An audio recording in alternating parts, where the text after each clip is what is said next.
कृष्ण परब्रह्मणे नमः।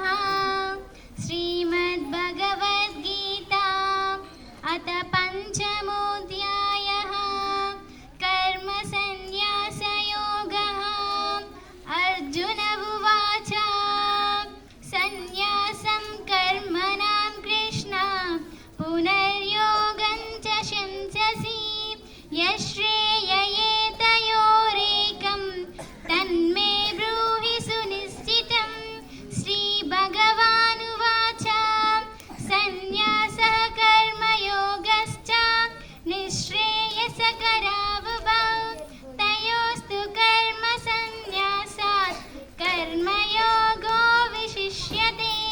ज्ञेयः स नित्यसन्न्यासी यो न द्वेष्टि न काङ्क्षति। निर्द्वन्द्वो हि महाबाहो सुखं बन्धात्